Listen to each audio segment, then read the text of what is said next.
You know me as the host of the Too Busy to Eat show, but I'm also founder and CEO of Too Busy to Eat, the protein bar company.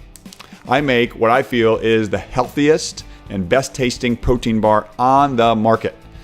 So now it developed from my own frustration of not being able to find a bar that tasted good and that was extremely healthy, that I could have maybe multiple times a day if I was really busy, or I could feed my kids and not feel guilty about what they ate. So I created this bar with grass-fed whey protein, no more than 3 grams of sugar, which is all naturally occurring, and it's gluten-free, non-GMO, the list goes on. So don't take my word for it. I want you to try them. And I want to give you incentive to try them. So I'm going to give you 20% off your first order. You can get a sample bag of bars, or you can get a whole box, whatever you want. Go to my website, toobusytoeat.com. Not hard to remember. Show, the company. And enter the promo code TBTE Show. TBTE Show.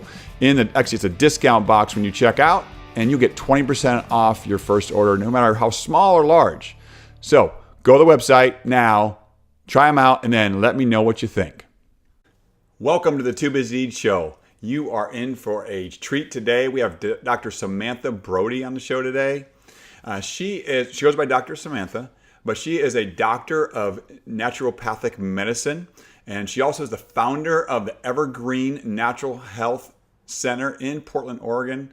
And I guess unless you're in the Portland area, more applicable to you would be that she does Skype consultations to people all over the country, and she has a very unique approach to every individual's health, and it's great to hear. And her journey from her unhealthy ways as a youth to now is fantastic, so I'm excited to share with you.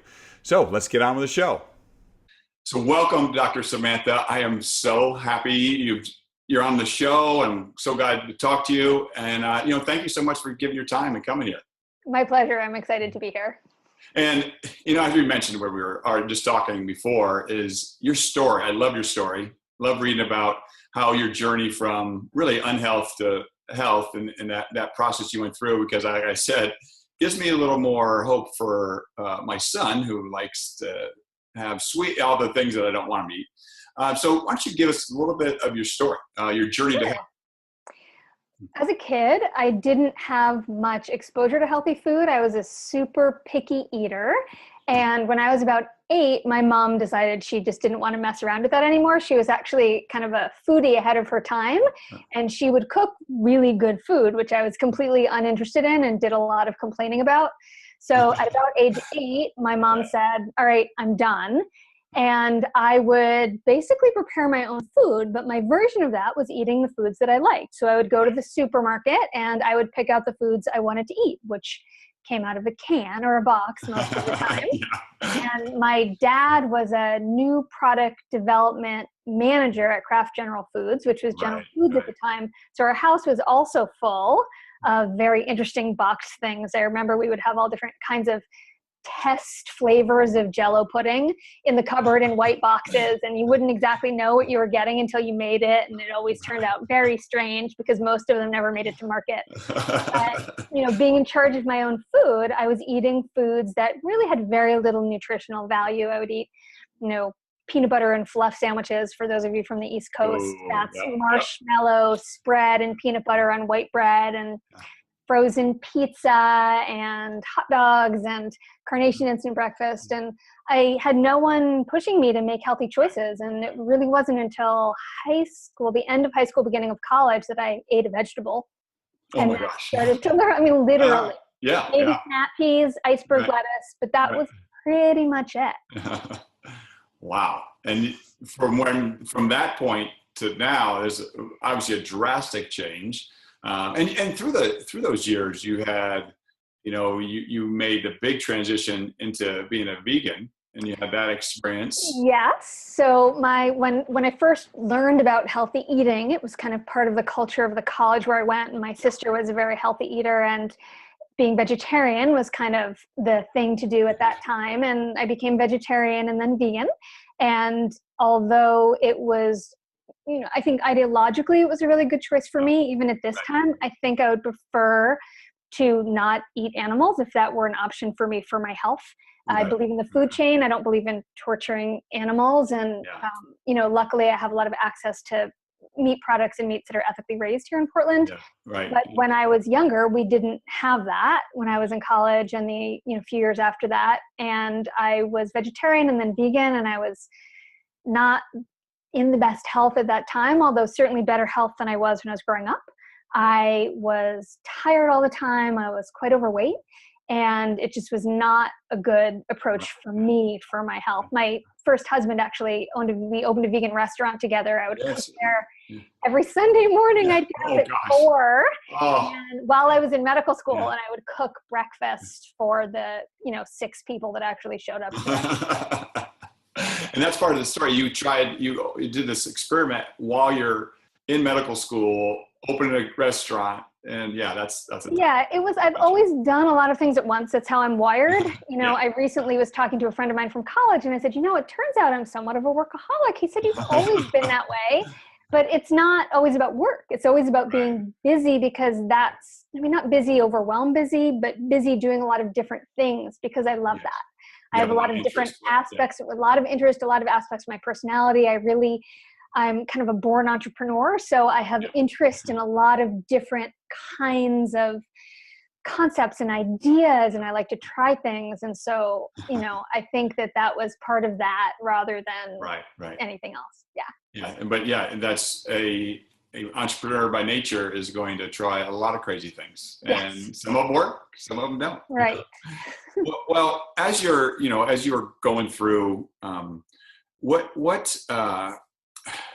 what are some of the things that you've came up with, like key principles along the way that helped you, once you figured out how to eat, what are some key principles you had that helped you stay healthy as you're in medical school and that even now, like the busy lifestyle you have?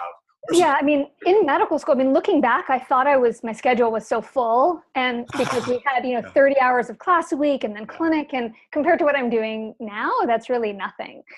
So it, the 2 biggest things I would say would be first thing is really understanding what's important to me and getting really clear about what my values are, big picture, and getting really clear about how I want to feel every day. So it's impossible to vet my choices if I don't have my eye on how I want to feel. Right. So it's very easy to eat the thing that makes you feel good in the moment, but is that the thing that really lines up with what my values are? Right. And I teach that to my kid too. We talk about that all the time, actually. And he's learning at age 10 about how to vet his own choices based on what's most important to him and how he wants to feel. Because, I've taught him to be in touch with his body and how he feels when he eats too much sugar or something sensitive to. That's something I might have to get your consultation for my son. But that's interesting, because connecting that at that age is huge, because most people at any age, they don't connect what they're putting in their body to how they feel. Like they'll have something terrible to eat for lunch, and all of a sudden at 2:30 they're falling asleep at their desk, like, what's wrong with me? Right. And it's not only how they feel physically, but how you feel emotionally. Yes. And not just after you eat something, but big picture. It's so easy to fall into the trap of, I eat a healthy diet compared to these other people or whatever that is. But ultimately what's healthy for you and what you need is really different than what other people will need on a day-to-day basis, on a moment-to-moment basis. And that actually was one of my biggest notes is, kind of learning about you and what you do, reading through your materials, the uniqueness, like when you counsel people and you go through nutrition consultations and even work with patients you have in person there, talk about uniqueness. Like it's not, here's a program, here's a box, you all follow this. And that's what we see a lot. We see a lot that like this program it'll fix everything, all your problems, you follow this. You're really into a unique approach for everybody, for each individual. I love it. So maybe speak a bit about. Yeah, sure. So it's beyond a unique approach for everyone. It's also a unique outcome for everyone, right? Because what everyone needs and wants is different. And the specifics, I can give you a list of, if you do these 120 things, you're going to feel better. And really legitimately, everyone will feel better doing those things. Most people feel better on a higher protein diet. Most people feel better when they're exercising regularly. But we can't do everything, right? We don't have the bandwidth. We don't have the time or the energy to do all the things. And we can jump on a program for 30 days or 60 days or whatever that is, but that doesn't help us long haul learn how to make the decisions and find that sweet spot of what we need to feel better. And where that sweet spot is for everyone is a little bit different, because how everyone, what their values are is a little bit different, and what's important to them, how they want to feel is a little bit different, and the foods they like to eat is a little bit different, right? So everyone has this kind of this spot where these are the non-negotiable things. But beyond that, there's a lot of flexibility. And we also may find more room to say, whatever the thing is that you might be a little bit sensitive to, purple pickles, eat purple pickles twice a week if you're getting 8 hours of sleep a night. Right. And some people may do fine on 7 hours and other people on 9. And so really finding where that, where you have flexibility and where you don't is ultimately what guides me to help people figure out what works best for them. And helping people do that even without me in front of them, right? With the writing that I do. And, I'm actually currently working on finishing up a book proposal that's going out with an agent in a couple of weeks on this very topic. Wow. So that's fascinating. So your experiences, you've been doing this for years, your experiences. 20 years this year. Wow, that is great. Yeah. You're taking all those experiences about unique approaches, unique outcomes, and assembling in a book. Right. That's fantastic. How about, what is the process when let's take hypothetical, you're going through somebody in another state that's struggling, so you're doing your Skype consultations. What is the process you take them through? Right. Well, obviously by Skype, I can't be someone's doctor and diagnose or treat them or prescribe drugs, right? So what I do though, is I work with them in a very similar way that I work face-to-face with people. So I do a full intake with them as if they were with me. So I go through their entire medical history. I look at any labs that have been done previously. I talk to them for an hour about what their values are, individual values are, what their goals are, how they want to feel. I often send people off with some exercises to do to get really clear about that as we're taking steps. And then we look at what the goals are, right? I want to feel more energy. I want to have fewer headaches. I want to sleep more soundly or have my hormones be in balance, whatever those things are, right? We get an idea of what those things are, and then we literally make a game plan to get there. And always it includes nutrition, always it includes supplements. But beyond that, it really does vary from person to person. Sometimes it will be sleep hygiene issues. Sometimes I'll say to someone, someone who has a very strong intention to eat a certain way or to make certain changes, and no matter how many times they don't do it, and then they're just giving themselves a world of difficulty because they're lumping judgment on themselves, right? Or heaping judgment on themselves. And so that may be someone I say, hey, what about counseling? And find out what's driving you to have, what's driving you to make those choices that don't line up with your values, right? So I just, I grab the thread and I pull it. And we take time, whatever that is for each person, to figure out how we're going to get them from point A where they are to point B where they want to be. That's fantastic. So you've seen all the wide gamut of things. So I'm interested because the Too Busy to Eat show, people are, they're running around, they're too fast. Yeah. What's going on? A lot of the times in my own dealings with people, stress is a huge issue. Not only the physiological change, but it stems in, it causes problems with nutrition. It causes, lack of motivation for exercise, So stress, because I remember reading about things, you have a lot of background in meditation, and what do you counter that a lot with people under extreme amounts of stress? It's interesting. So what I would say is that we're all under an extreme amount of stress, and it may be those big stresses of kind of running and feeling overwhelmed, but it's really the accumulation of stresses that's the most important thing to look at, right? So what we look at is all of the stresses, the nutritional stress, the insufficiencies, the environmental stresses, kind of widening our view of what stress is. Because what that ultimately does is it helps us have a framework to look at what we can change, what we can't change, and what we're choosing not to change, right? And there are all of these stresses that you don't think about on a day-to-day basis, that if we take those out, I put it in a bucket, right? All these categories fill up a bucket. You take those things out, and now suddenly you have more bandwidth to deal with those things that you don't have a lot of control over. Right. Yeah. No, that's pretty, yeah. Yeah. So that helps me, we work on that together. And then specifically when people need stress management, it's often thinking outside of the box, because adding more things to your plate, now I have to add meditation and exercise and coloring and, whatever those million things are. And I do those things with my patients and my clients and, my community, because it's important to have something that lines up with what works for you to just quiet your mind. But what it is really varies from person to person, and it has to be something that fits into your lifestyle that works. And there are so many ways to do that, but there's always time to carve out. There is. And when people see the results, when they start, it's amazing, and then they'll make the time. That too. And getting clear about what your values are and how you want to feel also can really inform, in this moment, would I rather, watch TV, or what happens if instead of doing that, I read a book or I go for a walk, and then how do you get, for me, I look a lot of what's the best bang for your buck, right? So someone who loves to cook, wow, now that person can spend a couple hours on Sunday prepping food for the week, right?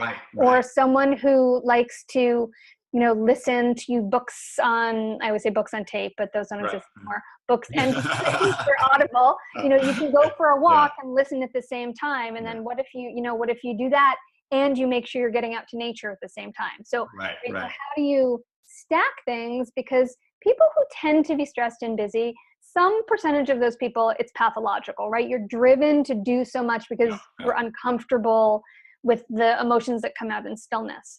But sometimes it's just about your nature, and it's okay to be like that, as long as it's not affecting you in a negative way. Right. That is, I love, your approach is so, I want to say holistic, but all parts. You don't, a lot of people will look towards, for me, for example, I'll point the finger at me. When I did nutrition consultations and weight loss, I looked at that. And I would do exercise, but by you looking at all the aspects of their being and put it together, it's really giving everybody you work with the best opportunity for health and happiness and fulfillment in life. Because when you're miserable health-wise, everything else just falls apart. You can't. And that's why I'm unique. How I'm positioned with my training and my experience and, I'm able to do that for people. Also being a physician, I have my private practice in Oregon, we have primary care scope. So I can also know when something needs to be addressed from a health perspective and understand a little bit more about, maybe you're not just tired because you ate a bunch of bread for lunch. Maybe your thyroid's off, or, whatever those things are. So I really get to mesh it all for people. That's fantastic. It's great. I feel really lucky. Yeah, it's a perfect position to be in. I love that. So in Oregon, they allow you, the naturopathic doctors, to practice full like any other doctor, which you should. The only things we can't do, right? So we can prescribe, when I started practicing, we could only prescribe drugs or pharmaceuticals that were made from natural substances. So at that time I could prescribe antibiotics or morphine, but I couldn't prescribe Prozac or Lipitor, which is just odd. So now we have a full scope of prescribing practice, which I prefer not to prescribe, but there are times where that's the least harmful thing. Sometimes that's it, We can't prescribe atypical antipsychotics or chemotherapy drugs, and we can't do major surgery, which means cutting into a body cap. But other than that, we're pretty well out of the rules. That's pretty neat. Yeah, I'll pass on that anyway. Yeah, I think it's you want to keep the bodies all together as much as possible. That's great. What now, with all the people you work with, you've 20 years of experience. What are some of the biggest challenges that are in people's way to staying healthy? That's really interesting. I would say that when not understanding what's most important to them, I think that's one thing. I think that also people who are using food or lifestyle choices emotionally, right? And not really looking at how their choices serve them in some way. So they really helping people see that. Even sometimes it means going to counseling and processing it. And sometimes it means just being able to see it. Wow, I am it is meeting an emotional need for me to eat sugar, or, whatever those things are. So I would say that that's a big piece of it. And then also not understanding that there's always a way, right? So one of the things I do is I sit there and I come up with, outside the box solution after outside the box solution after outside the box solution. And there are some people who, no matter what you give them, none of it's going to work. And then I just call them out on that, because there's always a way. There's always a way to figure it out. Yeah. That's great. That's great. And that's again, going back to looking at that whole person, like the person may see somebody that's overweight, go, oh, they just eat too much. Oh, well, there's so much involved in that. So much. Yeah. Right. And sometimes it's just straight up genetics, and that's how their body is, right? And that, they're eating healthfully and they're exercising and taking care of themselves, or they have a history of weight gain and loss, and that's where their set point is now, right? And so taking that piece out and giving people permission to be who they are and to, that's it. Did you see because when I was doing a lot of the weight loss, there's some women I was helping that it just, eventually I would refer them to a doctor, a lot of hormonal issues, which caused that weight retention or weight gain. And they just couldn't figure, they ate everything perfect, they're exercising. Is that something you come across a lot also? Yes. I mean, there are a lot of things that can keep people from losing weight. The most common thing is, it's hard because it's so entwined, right? So stress can make people eat more, but usually, but under eating also is just as much of a problem for me, especially with women in that kind of hormonal change demographic. They'll write down what they're eating for me. They'll track it on MyFitnessPal, and they're under eating profoundly. And it's your body's normal, healthy reaction if you're under eating to think that you're not getting enough food and to want to store fat, right? Or their blood sugar is running high because they're eating too many carbs, even though they may think they're eating a healthy diet. People have not zero idea, but it's almost always when people track their food, what they're doing is nothing close to what they thought they were doing. So often when people say, I'm eating healthfully, or, it just really varies from person to person, but there can be hormonal aspects, and hunger hormones too, right?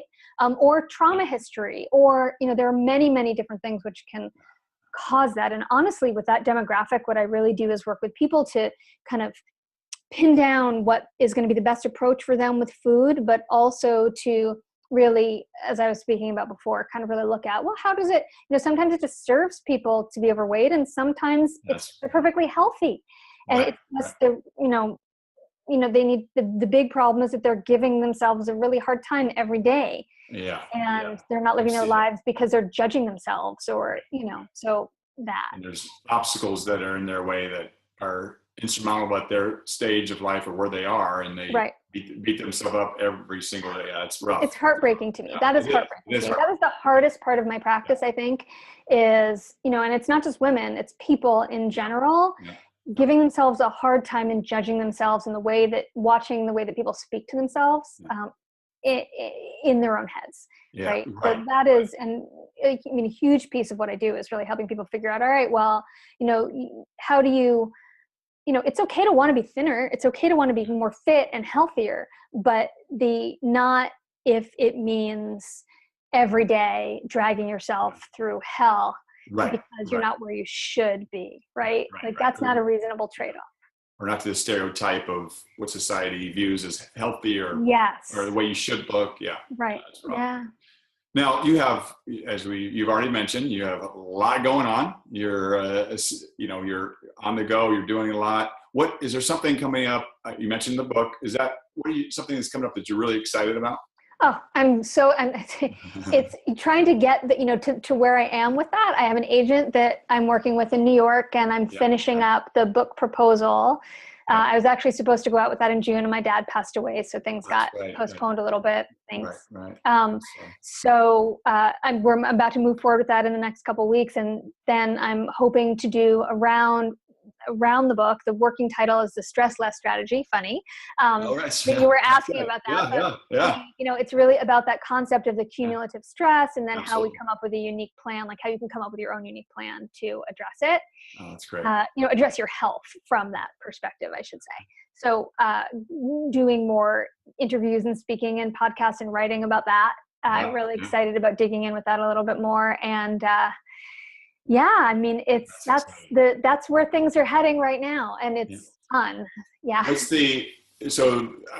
Is there a timetable, or does that have to go through the publisher? It has to go. So the knock on wood next step is she puts it out and we sign with someone, and then I start the writing process. It's usually a solid 2 years before the book hits the shelves.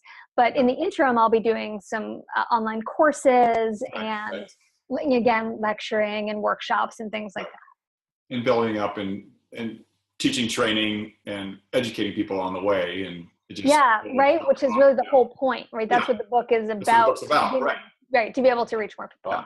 And people like you with your experiences, it's really important because you have a scope of influence. You have a scope of influence in Portland. You have a scope of influence with your Skype consultations. But to be able to get to the mass people, something important like you have, it's fantastic. Working on it. I can't wait for it. I do wish I didn't have to wait 2 years. So if you need advanced copies read and edited, I was just going to say, I'll get you an advanced copy. Yeah. I will read through it right away. I'm a constant reader. So we talked about, instead of TV or something, that's what I like to read. Yeah, me too. So if if we could give one takeaway for the busy person that's trying to maintain their professional life or family life and all that, if there's one takeaway you could give somebody to maintain a healthy life in the busy world, what would that be? I'm going to give that a two-part answer. The first part I've talked about a bunch of times already with you today in the last little bit is really getting clear about what's important to you and using that to vet your choices. And then I'm going to give a logistical tip, which is to plan ahead just enough that there's always something to eat within your reach. So, sometimes, like last week I went to our local big health food chain. It's called New Seasons, and they have an organic Chipotle chicken breast that I love. And they don't make it all the time. So I bought 10 of them and I sliced them up and I save them in the food saver, right? They used to be called the Seal meal back in the day. Right. And I threw them in the freezer. So now for lunches, for snacks, for whatever that is, I can always just grab that, and I'm not tempted to, eat something that might not serve me as well, like a bag of potato chips, which I can find at any corner store, right? Right. And again, I don't want to vilify potato chips because they're delicious, but on the regular, to be able to have things that are available to you. So cooking extra, or going to the store and buying things that are pre-cooked and storing them so you have access to them. That's my favorite kind of tip for the busy. That is a fantastic tip. I mean, that's what, I would say that would be the best tip I could give, is in my experiences. My experience is vast as yours, but I agree 100%. Well, I can't thank you enough. This was fantastic for me. I loved what you had to say. I know that everybody listening is going to benefit a huge amount. And knowing, the best way, if you want to get a hold of Dr. Samantha, is drsamantha.com is her website. You can get a hold of her there. Also, as a free download, free gift from her, you can go to drsamantha.com /TBTE, and she'll have some, a good resource for you to download for free. So definitely, I encourage you. I wish, hopefully everybody listening will go and get at least grab something from you. And hopefully those that really need that deeper connection will be, unless they're in the Portland area, hopefully they'll jump online with you and do a Skype consultation. Thanks so much again for inviting me today. It was fun. You were great. Thank you so much. Take care.